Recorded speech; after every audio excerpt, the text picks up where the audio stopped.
So die vraag, ek voel gereeld, ek speel net 'n rol in my lewe. Hoekom gebeur dit? Nou hierdie moet iets wees wat jy gereeld hoor. Wat laat Hmm. veroorsaak dat iemand net so dit voel vir my asof daar 'n bietjie afstand is in hoe jy jou lewe ervaar. Ja, ek voel soos 'n waarnemer in my eie lewe. Soos 'n toneelstuk waar ek amper net so byspeler is, sê mense baie keer. En mense gebruik ook ander woorde. Hulle sê ek tree eintlik anders op as wie ek is. Of mense sal sê, man, ek staan net op en ek gaan slaap en ek werk, maar ek leef nie eintlik nie.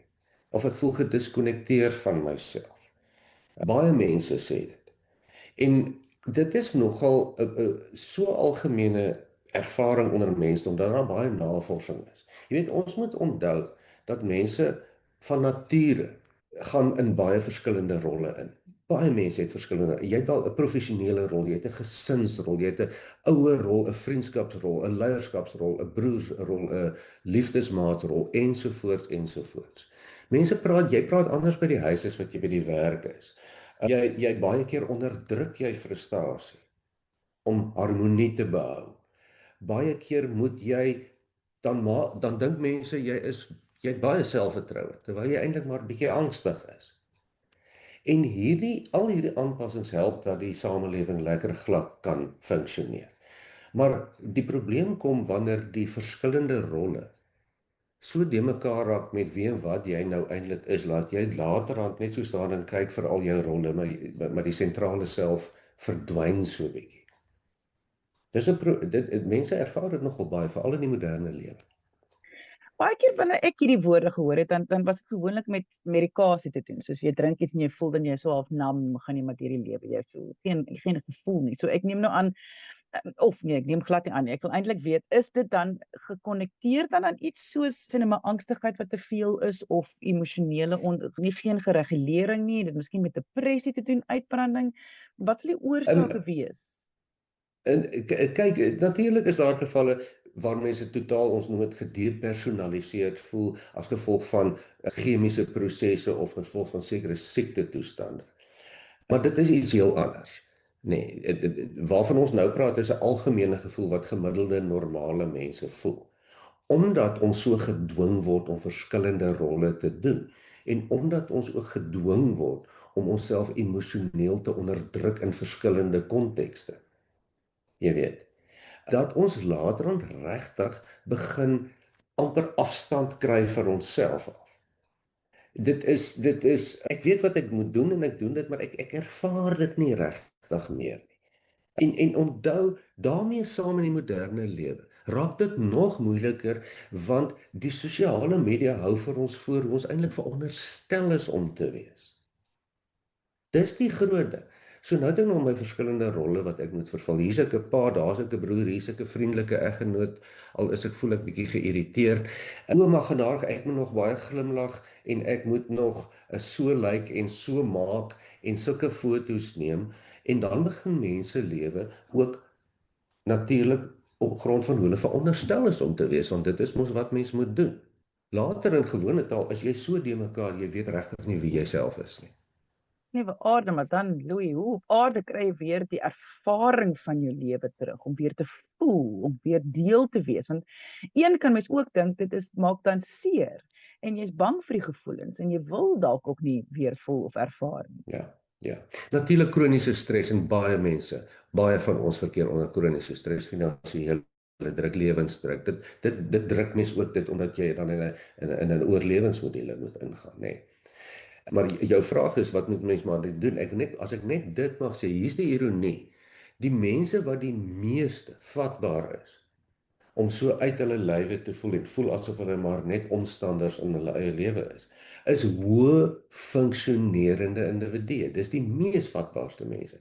Mense wat pligsgetrou is, wat ambisieus is, wat omgee, wat nie konflik wil hê nie, wat aanpasbaar is die mense wat so kan in die samelewing so goed funksioneer dat hulle basies van hulle emosies af weg begin leef. En dit kom nou terug na jou vraag, wat moet mens doen? En dit gaan oor emosionele regulering. Onthou, mense bestaan uit 3 dele uit: hoe jy dink, wat jy doen en hoe jy voel. Jou hele ervaringslewe.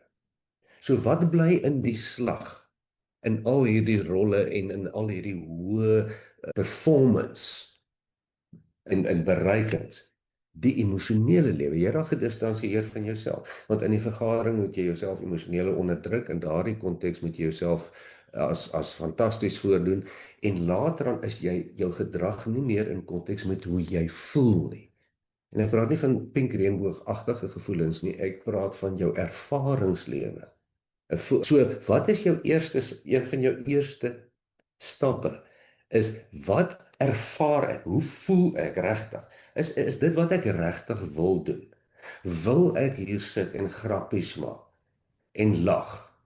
As dit is wat ek regtig wil doen, dan doen ek dit. As dit nie is wat ek wil doen nie, dan moet ek dit doen nie. Wat dreineer my? Wat voel vir my werklik en wat voel vir my vaag? Terwyl ek hier by die braai staan, terwyl ek hier staan, wat wil ek hê? So bedoel jy mens moet dit nou begin identifiseer. Voor mens nou begin planne maak, moet jy nou eers identifiseer waaronder druk jy die meeste en is dit omdat jy wil of is dit omdat jy moet? Is dit wat jy sê? Ons moet nou begin daai so kategoriseer en identifiseer. Jy sê mos nou, jy voel uit jouself uit, jy voel nie gekonnekteer met jouself nie. So konnekteer met jouself. Terwyl jy by die braai staan, raak bewus, vra vir jouself, fokus net bietjie.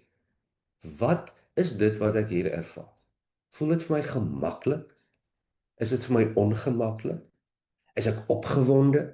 Is ek so 'n bietjie angstig? Is ek so 'n bietjie verleë? Is ek so 'n bietjie selfbewus? Want al hierdie ouens hier om my praat van al hierdie goed wat ek nie het nie. En wat doen ek hier? Wil ek rustig graag net bietjie gesels en hoor wat die mense sê, of wil ek hê hulle moet vir my hou? Wil ek nou baie grappies maak hier? Of doen ek dit maar net want ek dink dit is wat nodig is? So raak bewus, klim uit jou lyf uit en kyk na jouself. En dit is wat die navorsing vir ons wys. Dit bring jou dan nader aan jouself, onder andere. Louis, ek moet nou hierdie vraag vra. Mag iemand wat nou so, want dit is moeilik om in 'n oomblik so bewus te wees. Mens kan so op dinke aan en dan net vir jouself gaan, ek het geen idee. Ek het geen idee of ek nog gemaklik is of nie. Ek voel ongemaklik, maar ek weet nie hoekom ek ongemaklik is nie. Mag 'n mens na die tyd, so sê net maar nou vanaand as jy in die bed sit, mag jy dan notas maak op 'n stuk papier en vir jouself sê, goed, dit was nou vanaand by die braai. Toe Piet dit gesê het, ek het daarvan gehou nie. Ek wou so graag dit sê, maar ek het nie die guts gehad om dit te sê nie. Sulke goeders, mag mens dit soos na die tyd kyk aan of moet dit in die oomblik gebeur? Natuurlik. Onthou waar kom dit vandaan? Jy sê dis nie vir jou lekker om gediskonnekteer met jouself te wees. Dis hoekom ons die gesprek het in die eerste plek. Jy wil dit nie hê nie. So ons sê vir jou, konnekteer met jouself in die oomblik, voor die oomblik, na die oomblik. Soveel as wat jy kan. En onthou, dit is 'n vorm van bewustheid wat vir ons as mense geweldig gesond is. Fisiologies gesond is. Dit is heeltemal bewese deur navorsing. Dat jy kan sê, o, genade, ons noem dit ook baie keer bio-terugvoering. Hier staan ek by die braai, kyk hoe vinnig klop my hart. Ek is alweer angstig, ek het mos nou voor die tyd gedink, ek gaan nou tussen al die mense met hulle groot praatjies staan, en dan gaan ek weer selfbewus raak. Wragtig, hier raak ek selfbewus. Vanaand sit ek soos wat jy voorstel en ek maak my notas en ek sê, ek was selfbewus gewees vir 'n halfuur van die 2 ure by die braai gewees. Soos wat ek voor die tyd gedink het ek gaan wees en soos waarvan ek bewus geraak het. Volgende Vrydag aand is daar weer 'n braai. Ek gaan probeer om minder grappies te maak. Dan kyk ons wat gebeur, dan kyk ons wat ervaar ek. Dan maak ek weer notas. Hoekom doen ek dit? Want ek het mos gesê, ek wil nie so gediskonnekteer en uit my eie lyf uit wees nie. En terwyl ek nou daaraan dink, wat wil ek regtig hê? Weet jy, eintlik wil ek net by die vuur sit en kyk. Of eintlik wil ek net alleen by die viswater sit. Wat van ek gaan doen dit nou? Of ek maak bietjie moeite om dit te doen en ek praat met my familie, al vra hulle vir my wat is fout. Dan sê ek wil so 'n bietjie daar gaan, dis wat ek wil doen. Kyk, want baie keer ek kan dink mense gaan sien jou as professionele persoon of professionele mense juis oor hierdie gevoel dat ek voel nie, ek ervaar my lewe meer nie. So wat jy sê is hierdie is 'n baie goeie iets wat jy self kan doen. Natuurlik as 'n mens nou vassit daarmee, as jy nou regtig so diep dis gekonnekteer is aan jou lewe en jou ervarings, dan is daar mense soos julle wat dan help om jou dan weer terug te bring na jou ervarings en jou bewustheid van jouself. Is ek reg as ek dit sê? Ja, dis nogal waar ons 'n groot rol speel. Mense het baie keer sukkel mense om te verwoord. Mense sal baie keer nie sê en aanmeld by sielkundiges dat ek voel soos 'n waarnemer in my eie lewe, ek voel gediskonnekteer en gedepersonaliseer nie. Mense sal net sê man, ek voel nie baie gelukkig nie, sonder om miskien nog self die metodes te gehad het om daaroor te dink. Miskien moet ons dan sê, maar waarmee voel jy nie gelukkig nie? Kom ons kyk 'n bietjie aan. Is jy ongelukkig met jou as 'n moeder? Nee, wat? Nee, ek is dit jou werknemer, die suster? Waarmee is jy ongelukkig? So mense het baie keer so 'n bietjie fasilitering nodig om die woorde te kry, om die regte ervarings te kry sodat jy kan sê, volgende keer hier is ek weer by die ete. Nou verstaan ek, nou het ek die woorde en die beskrywings hiervan. Nou herken ek dit makliker. Nou kan ons iets daarmee doen. As jy 'n vraag het, kan jy e-pos stuur na lise@wsek.co.za. Ek sê baie dankie Dr. Louis Averbag. Hy is 'n kliniese sielkundige in Stellenbosch. Al die besonderhede is hier by hierdie gesprek, so gaan kyk gerus daar. Kyk op sy webwerf waar hy vandaan kom, wie hy is en hoe jy hom in die hande kan kry. Daar's ook aanlyn opsies, aanlyn terapie opsies, so kyk gerus daar. Deel die gesprek. Mens weet nooit wie het nodig om hierdie te hoor nie. Dan die heel belangrikste, soos altyd, kyk mooi jouself.